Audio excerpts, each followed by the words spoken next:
presented by Champions Round. What is going on? My name is Jason Gold. You are listening to Gambling with Gold, and as always, I am joined by my buddy from the Action Network, Dan Titus. Dan, we just watched the NBA Draft Lottery, and the Orlando Magic won once again and screwed me out of a plus 550 bet on the Oklahoma City Thunder because I'm a pure degenerate. I got a little spice out of it. They finished in second. The Rockets get the third pick. Sacramento Kings get the fourth pick. What do you think? What's your initial reaction to that order of the draft lottery? I think the Magic definitely struck gold once again. I'm curious to see where they go. I wouldn't be surprised if it was like a Pablo Banchero, being that they're not probably going to re-up with Mo Bamba. So I think he would be a really nice fit there. But Thunder, they definitely have a shot at getting Chet Holmgren. I think that would be a really cool fit with Shai Gilgeous-Alexander and what they're rebuilding there. Super skinny, but I think that this guy, he was talking about it before the telecast that he thinks he could be a 50, 40, 90 guy. And I don't know, man. I think there's some Slim Reaper in him, a little bit of Durant, but we'll see how it translates in the NBA. But definitely excited for what the Thunder do because they have a slew of picks over the next several years. The Rockets, number 3, that's actually pretty exciting. I think they're going to be able to pair up a nice player there to continue to build out that unit, which is certainly star-studded with Jalen Green there and Alperen Sengun and a couple other pieces that they can really build around, and Kevin Porter Jr., et cetera. Kings lucked out, number 4. Like, that's definitely going to be good for their prospects after they got rid of Tyrese Halliburton for peanuts last season. So they're going to have to make a splash there. But, they got a new head coach in Mike Brown. We'll see if he can bring some of that magic that he brought to Cleveland. That was mostly LeBron. But, the Kings certainly always have work to do. And then the Pistons, I think that they lucked out too. They're going to have a really nice formula to build around in Cade Cunningham and getting a number 5 pick. Always good to get a top 5 draft selection. But got to shout out the Knicks here, number 11, another shit pick for them. Don't make the playoffs. Plus, you get that late round, late lottery pick there. So I'm sure they were probably hoping for something better. And the Pelicans is kind of interesting at 8. I'm curious what they're going to do. Who knows what they might be looking to do on draft night with Zion obviously wanting out. Do they keep him? Do they not? Number 8 certainly something you could play with some draft capital if you want to try to trade him on draft night. My initial reaction was, well, one, fuck Orlando. Like, that team should not be rewarded for sucking. And really disappointed. I wanted that plus 550 to hit. I think Oklahoma City kind of won, even though they didn't get the number 1 pick. They won that Orlando's going to have the first pick because I think all along they want Chet. And there's no chance that Orlando takes Chet. So they've drafted enough big men over the last decade for them to draft another one. That is not going to happen. So at least I think it's not going to happen. So if you're going to go look and try to bet on the number 1 overall odds, I would target Jabari Smith and Paolo Banchero. Yep. I actually think they'll go Banchero, and then Chet will go 2. I think that's a perfect fit for SGA, Giddey, Chet. That is a really nice young core to build around. 3. Probably Jabari Smith to pair with Jalen Green for the Rockets. And then 4, it'd be interesting to see what Sacramento wants to do with De'Aaron Fox because the obvious pick there would be Jaden Ivey. But the whole reason that they didn't take Luka is because they believed in De'Aaron Fox so much as their primary ball handler. It's a waste of my time to guess what Vivek and we're definitely going to have another pod exactly. about NBA draft selections coming up here very soon. Yeah, but I think now at least that we got the order, now we can do some more digging into player profiles, fit, whatever's going on in the beat writers. I think that's going to definitely give us a lot of information before we got to make these bets. All right. So before we get to we're going to talk about NBA conference finals. We just talked about NBA draft. We're going to talk about some future stuff. And we're going to talk about NFL Week 1 just because it's gambling. We got to talk about NFL Week 1. Why not? What stood out from the schedule release? Before we get to that, I have 2 things. First up, on the Champions Round app right now, we have 2 things going on. The Daily Dozen, we have started to test that product. It is live. That is 12 props, 24 hours. So right now you can make the picks for the Warriors game tomorrow. 12 props are up right there right now. We'll have some cash games going on later on.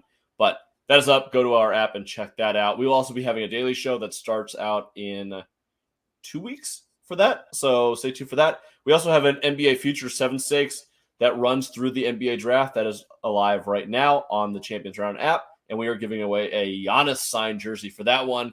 Fresh. Big giveaway for us there. The second thing, before we get to the conference finals, I wanted to ask you, because this game in Miami hasn't really started yet.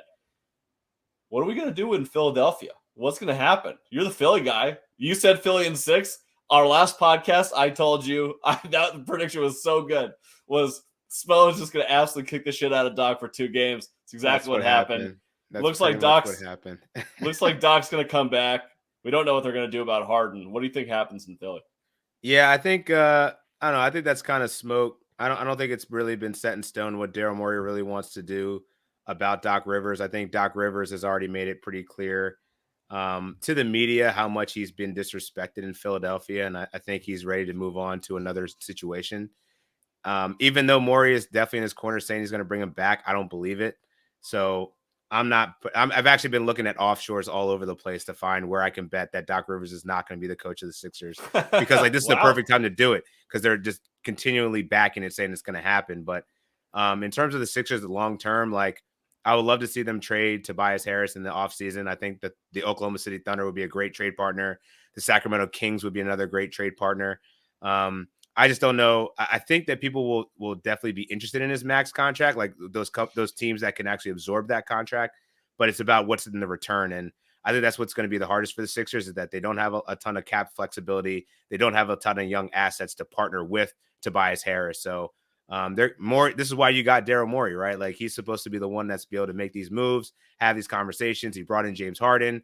That's another huge decision that they're going to have to make. He's obviously going to opt into $45 million or whatever he's owed next year. But then the question becomes, do you give him that extension, or do you ultimately let him walk? And as far as I'm concerned, I think you got to let him walk, man. That's going to be a really hefty payday. You have to give to a guy that's clearly lost a step, is not the same guy that he was when he was MVP Harden. He's more of a facilitating point guard. You can get a point guard anywhere. And this is like really a point guards league. We're seeing Luka Doncic just absolutely terrorize the NBA. And right now, like, I don't know, man. It was the year of the big man with Jokic and Embiid, but I don't know how much longer we're going to actually see that thrive and flourish if we're talking NBA championship contenders. All right. So Harden probably on his way out, I guess. In a year. One year. One more year. Just see what happens. Yeah. So there's no interest on your behalf to explore a sign and trade with Harden at this point? I would. I'm curious about the fit, because I think the world has seen how he's lost a step. He's just a different player. So you're going to be buying into quite an expensive amount of investment there for a guy that's 33, doesn't really take the game that serious. Like he's going to have to change his game, develop a mid-range jump shot, something. But I would absolutely explore a signing trade. I just don't know that Morey would do that to his boy. If there wasn't such close ties there, like I feel like James is looking out for Daryl, and Daryl's looking out for James at this point. So I'd be shocked if he actually didn't re-sign him. Maybe James Harden takes less money. I don't know how much less, but he's rich. He's already rich. Like he doesn't need the money, right? So I'd be curious to see what they actually end up deciding to do. All right, so let's move on to Miami and Boston. So that game just tipped off 3-0 Boston in the first quarter. This line was originally -1.5, got up to +4.5, obviously with the injury to Marcus Smart and Al Horford having COVID or potentially having COVID. We'll see exactly how that situation goes out. That line for the series before that was Boston -170, Miami +145. So obviously we're going to see what happens. It's 5-0 now. That line shifted down to, I think Boston closed at -135 before the game started today. Right. What do you think is going to end up happening in that series? It would definitely throw a wrinkle in the handicap for Al Horford and Marcus Smart being out in game 1. I saw that you were on Miami Heat money line. I think that makes a lot of sense considering the game 7 trends.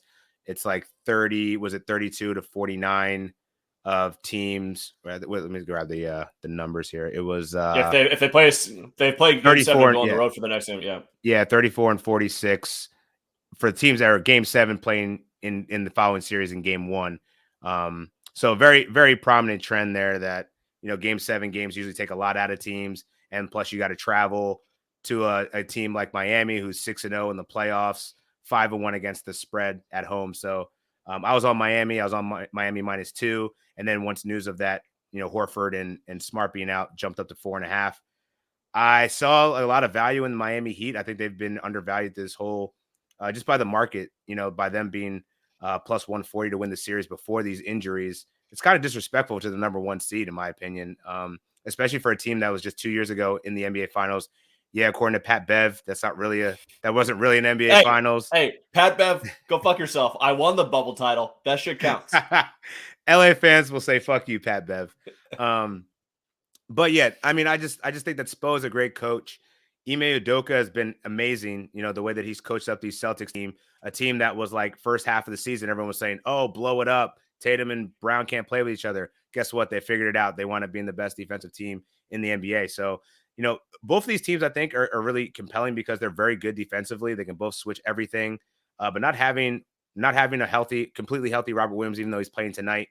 Not having Al Horford and Marcus Smart, I got to expect the Heat to go up 2-0 initially, and then that's when it gets dicey. I don't know that I want to bet the series price yet because I think this one's probably going to go 7 as a result of this like home swing that we're probably going to see here.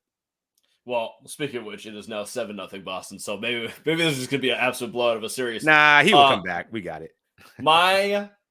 my concern for Boston is just like if you lose these first 2 games and you got to win 4 or 5 against this Miami team is tougher than shit. Now, you have Boston that is an elite defensive team, and you have the Heat that struggle on offense. So I'm kind of wondering from your perspective, who are the X factors that you're looking for on both teams that can help lead them to the NBA Finals here? Yeah, I mean, I was just really looking at the regular season, and Boston took the regular season 2-1 with a plus 12.8 net rating, offensive rating and defensive rating. So the huge differences between these games is really the swing and the shot variance. And even if you look at each game, the first game, which the Boston Celtics won, the Heat shot 9 for 41 from downtown, whereas the Celtics shot 16 for 41. They only shot 35%. Celtics shot 40. And that pretty much continues throughout the regular season. Whatever team shoots better wins the game, and the one that wins the turnover battle. And the better shooting, I mean, the Miami Heat was one of the most accurate shooting teams in the NBA this season. The Boston Celtics guard the three very well, but they also shoot the three pretty well themselves. So they're pretty evenly matched. But I think that what's going to come down to is can Jaylen Brown step up for the Celtics, because he was amazing against them in the regular season, averaged 3.7 3-pointers, over 25 points, 6 rebounds, and 3 assists. Whereas Jason Tatum kind of took the back seat, which we haven't really seen much of. He only averaged 17, 8, and 4, I believe, against the Heat. So I think the Heat are really going to try to draw a lot of their attention to Jason Tatum. And then, if Jaylen Brown and the X Factors beat us, so be it. But on the Heat side, they're really going to need Kyle Lowry back. I think he's going to end up being the X factor here. They're likely going to have to engage Duncan Robinson if they get down. Like I see right now, it's still 7-0 Celtics. But, if this gets to, imagine if the Celtics steal game 1, they're going to have to find more firepower for the Heat, because this team is very reliant on Jimmy Butler in the playoffs, overly reliant. Maybe you see more Victor Oladipo. Tyler Hero definitely struggled against the Boston Celtics this year. So, they're definitely going to have these bench guys step up and have their veteran leader in Kyle Lowry come back. All right, so take out the 7-2 score right now, 7-4 now. Where would you put your money on for the series? What's your prediction? My prediction is Heat in 7. Heat in 7. I like that too. I was leaning towards the Heat. I almost put a serious bet on it, but I couldn't quite pull the trigger. Boston's just playing you're right. well. I'm not there yet, but I need to see like the first couple games. I think are really going to help. It's either going to help or hurt our position, right? I don't think it's going to get too much worse. All right, Brown hit a 3. Need that. I had Brown over 2.5 threes, man. 3.7 in the 3 games already, and you're going to put it at 2.5. Come on, man. Easy money. Easy money. But yeah, like I agree with you. Like I think these teams are so evenly matched defensively, and like I bet the under on this game as well. I think both these teams are going to be very active, aggressive, dogfight, coaching scheme changes that will happen throughout. Plenty of adjustments. So it's going to be a really fun series to watch if you're a basketball fan, but probably not very high scoring, just given the talent that's on both squads. Yeah, so I kind of tweeted this out maybe right after the Bucks game. Can I bet the under in every single game of the series? So it's going to be skewed down. Maybe it's not the best idea in the world, but I do think there is a correlated bet here where if you think a team's going to win, a little sprinkle on top of the first band of like Miami to win by 1-4. I think a Right. lot of these games are going to be tight all the way down to the wire, low variance, low scoring. I think it could be an interesting little sprinkle bet on top. I feel that. I definitely feel that. And I was listening to a Buckets podcast on the Action Network yesterday, and I think Matt Moore was really on this over 5.5 series price for the Heat, or for the game, or excuse me, for Yeah, the series. And I think that was at minus 162. You can do it over 6.5 at plus odds. I think it was like plus 200. So I think the series is going to go 7. Like these teams are just so similar, and I don't see any of them laying down. Which is going to be interesting to see, like the flip side of that. The Warriors and Mavericks, I think, could get very, very spicy here, man. yeah. So let's talk about that because I think that everybody in our community, the gambling community, is one of two ways. And mostly the first way, which is the Mavs can actually win this series and go to the NBA Finals. I They think can. that a lot of people are putting a lot of sharp money behind the Mavs to win this series. The matchup appears to be really good. It seems like Luka, his over on points is going to go nuts every game. He's expected to score like 40 every game against this Warriors defense. And everybody's kind of hating on the Warriors a little bit. You know, their defense isn't great. They don't exactly have all of their scoring. Like Poole didn't play great in the last series. He had a great game 6, but he's still not all the way back. Who's defending the middle? Like they're just not the Warriors that we remember. It's Right. more like a shitty version of like the first 2015 championship that they had, right? Yeah. So it'll be interesting to see, but a lot of people believe that the Mavs can get this done. I don't know that I'm one of them. I'm kind of in the camp where the Warriors are still 17-0 in the Western Conference playoffs with Kerr and their whole deal. So you got to prove it to me first. And 5 games ago, we thought this Mavs team was trash and they were going to be in the Bahamas in a week. So how much can change really in 5 games? It could just be a matter of classic Chris Paul just shitting his pants down the way. That happens. That happened. So I don't know. Yeah, I think so. Another to shout out another boy on my action squad here. Raheem Palmer was talking about it. He's going on to greener pastures. It's been great working with him. But he was talking about how like it seems like in this newer era of basketball, the younger guys are seemingly winning out here. And like the only time you ever saw the old guys dominate was really in like the 90s with like Jordan and Karl Malone and and like Hakeem Olajuwon got his ring kind of late in his career too. But like you got to expect, man, like this is kind of a changing of the guard here because Luka is like single-handedly a mismatch on every person he gets. Like they're hunting certain people. So if he hunted Chris Paul in the first round, what makes you think he's not going to hunt Steph Curry in the conference finals, right? Yeah. Like you're going to have to hide him. And are you going to put him up against Klay Thompson? He's still a good defender, but like he's still like removed from an Achilles injury and an ACL like back to back. Like Yeah. I would give Luka that matchup. So then like Draymond's like he didn't play well against the Memphis Grizzlies. So, part of me thinks is this team kind of peaked? Have we already witnessed their ceiling and we're only just we're just seeing the peak Luka? Because like, I mean, he has them shooting out. I mean, they're shooting crazy. Spencer Dinwiddie went off for 30 in game 6. That's not going to happen every time, but he did drop 24 in the last game that they played.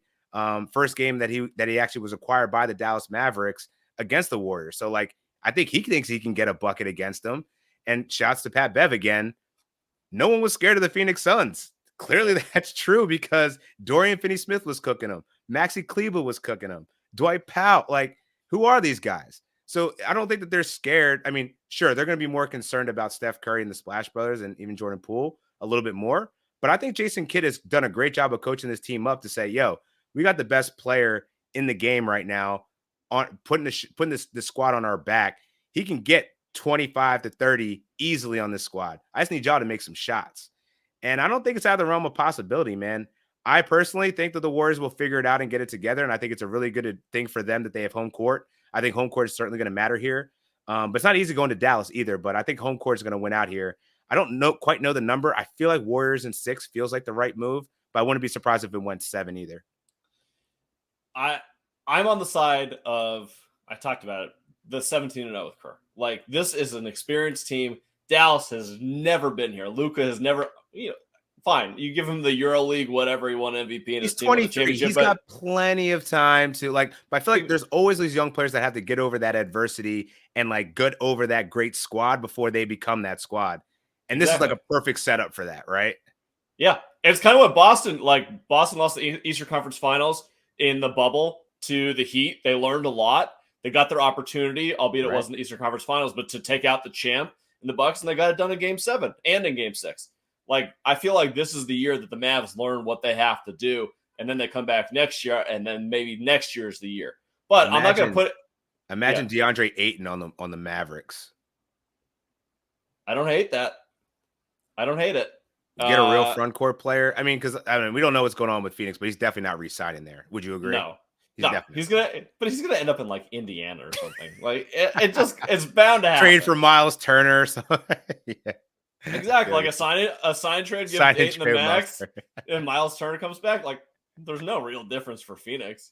Yeah. I don't know. It'll be interesting to see what the Mavericks end up doing next year. But for this year, Mavericks plus 4.5 in Game 1. I think this line opened at either 5.5 or 6. Come down significantly. The total is 214.5. Series price that I have in front of me right now: Golden State minus 225, Dallas plus 185. I get why Dallas plus 185. I feel like there's going to be a point in the series where that number is going to be way lower than that. So I'd probably, if you like Dallas, go throw that bet in right now. Yeah. Are you laying the points with the Warriors in Game 1? Yeah, I'm really torn here because Dallas had to travel. They went to Phoenix, back to Dallas, then they got to go to San Francisco. Right. It's a little dicey, but they did have an extra day of rest. I think this Warriors team is going to come out. I kind of like them more first half than I do for game, but I do think that they put a little shock into the Mavericks. They know what they're doing. I think that they come out strong in the first quarter or first half. I don't know about the game. I can see the Mavericks closing out strong and getting a second win later on in the game. Yeah, it's a good point. And I think, going off the momentum of what the Warriors did in Game 7 of their series, I think Klay Thompson is like finding that groove in the right time, like with his shooting stroke. And I think he's going to have to be the X factor in the series, along with, I think Jordan Poole will be fine too, but I think they're going to need at least 23, 24 points consistently out of Klay Thompson, because Steph Curry struggled against this team in the regular season. I think first game he shot like 9 for 24. He didn't amass over, I don't think any of the games in the 4 games that they played, I don't think he had over 23 points in any of them. And, the lineup was fluctuated between Draymond not being in lineups and Klay not being in lineups. But Dallas won the series 3-1. And I don't know. I think that this is the hottest team in basketball right now. So it's kind of hard to like bet against them, which is why I agree with you. I would probably take first half or first quarter for the Warriors. They come out hot, a couple of threes, get the crowd into it. And then the Mavericks kind of settle in, pick their spots. And then you see them kind of catch up and get more into this game and kind of feel out the Warriors a little bit better. Yeah, the other thing about the Warriors is this may be the last ride. I don't know. But I feel like they're getting up there in age where there's not too many more chances with this group. And the chance to cement your legacy with a 4th championship and a 6th trip to the finals. Yeah. That's putting you up there in really, really elite all-time category. Absolutely. With the Spurs dynasty, Lakers dynasty, Bulls dynasty. You're up there at that point. So I think that first game, man, that crowd is just going to be rocking. I know it's not the old Oakland spot, but man, I think that they're going to be rocking. So I like that first quarter bet. Don't know about the rest of the game. The player that I'm most interested in terms of X factors in this series, I want to see if the Warriors just go balls to the wall. Kuminga, put him on Luka. Let's see what the rookie can do.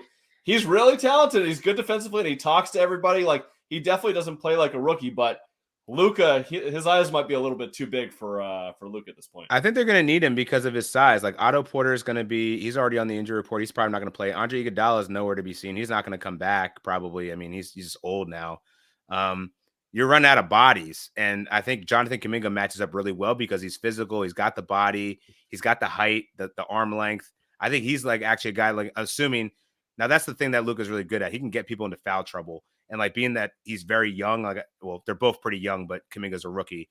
I think he could probably get him into foul trouble if he like gets really crafty about it. So they're going to have to manage the minutes appropriately. But I think they can figure out a nice rotation of how they're going to be switching Draymond to get some minutes on him, Clay, Kuminga, probably Damian Lee will probably get in there a little bit as well.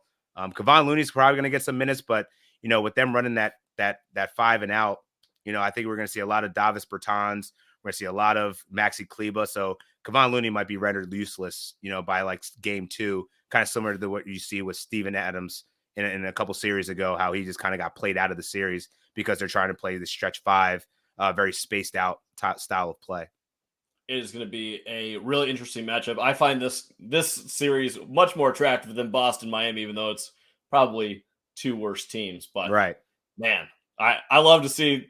I think it's going to be a great Lucas Steph, man. This is going to be a great series, man. This is like where legacies are made, man. I'm really excited for it. It's going to be great. All right. Do you have any futures bets for the NBA that you're looking at right now? Anything NBA Finals, MVP? Yeah, like so the newly anointed Eastern Conference MVP and Western Conference MVP, Larry Bird Trophy and the Magic Johnson Trophy. Did you watch Winning Time? Great freaking series. Yeah, I did. It was awesome. Amazing. Especially for a Lakers fan. It's so good. So good. And I know that Jerry West bitched about it. He was my favorite character. That was my favorite character. I loved him so much. He should be honored. Like, he's probably the most talked about person in that series, man. Because like even if he's not that way in real life, he still is like that. Of course, that's kind of how Jerry West has to be. You cannot be salty that you only got 1 ring and you're the logo, right? Like, come on. You got to have that constant like angst and like pissed offness behind it. I loved Jason Clark's character so much in that. It was awesome. And I love the series. I don't care if anyone's mad about it. I don't care if anyone hates on the Lakers. That was my team. So yeah, that was absolutely awesome. Anyways, continue. But yeah. So my Eastern Conference MVP bets, because I believe in the Heat and the best player on the Heat is Jimmy Butler. I took him at plus 210 to be Eastern Conference Finals MVP. But I also sprinkled a little bit on Jaylen Brown at plus 900. Right now, it's gotten down to plus 730. I bet it like real late a couple of days ago. And I think that there's value on him mainly just because of the numbers and how successful he was against this Heat team in the regular season.